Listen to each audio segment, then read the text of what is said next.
Our educational systems focus on training of the body, the life force, and the mind, essentially fixating the individual on the life in the external world and his role in that world. He is trained on social expectations and customs, and the use of the tools of mind, life, and body in the pursuit of the successful achievement of the goals that the society presents to its members. Very little, if any, attention is paid to helping the individual to understand any deeper significance to his life, to find out why he even exists, what his deeper purpose may be, and how to understand the larger universe in which we live. Life is left as a mystery, and only in some religious or philosophical directions are these issues even addressed.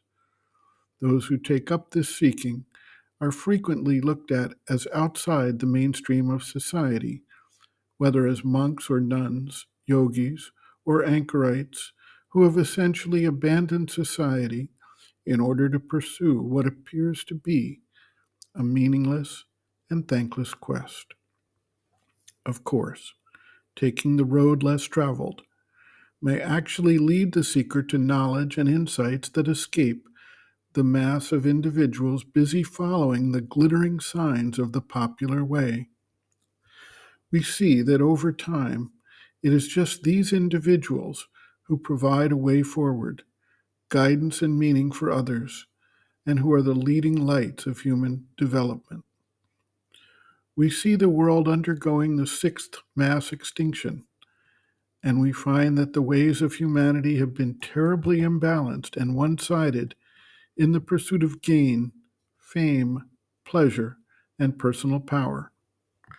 The missing element in all of this imbalance is guidance for a deeper and truer significance to life that would help people redirect their focus and achieve a more balanced perspective on how to live life, how to interact with others, how to treat the environment and the other beings who share the planet with us. It is just these things that a deep and true psychic education can help to remedy. The mother notes, quote, "It is through this psychic presence that the truth of an individual being comes into contact with him and the circumstances of his life. In most cases, the presence acts, so to say, from behind the veil, unrecognized and unknown. But in some, it is perceptible, and its action recognizable. And even, in a very few, the presence becomes tangible and its action fully effective. These go forward in life with an assurance and a certitude all their own. They are masters of their destiny. It is for the purpose of obtaining this mastery and becoming conscious of the psychic presence that psychic education should be practiced. But for that, there is need of a special factor, the personal will. For till now, the discovery of the psychic being and identification with it have not been among the recognized subjects of education.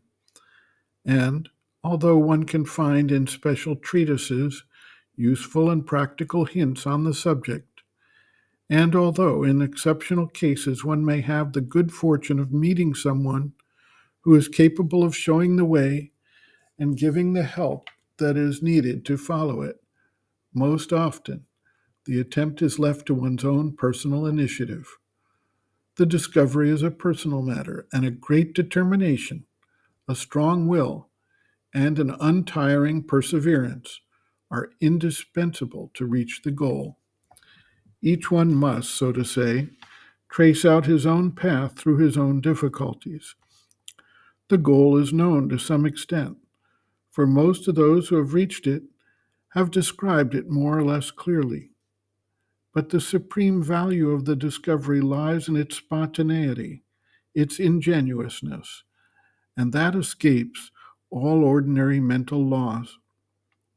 And that is why anyone wanting to take up the adventure usually first seeks out some person who has successfully undertaken and is able to sustain him and enlighten him on his way.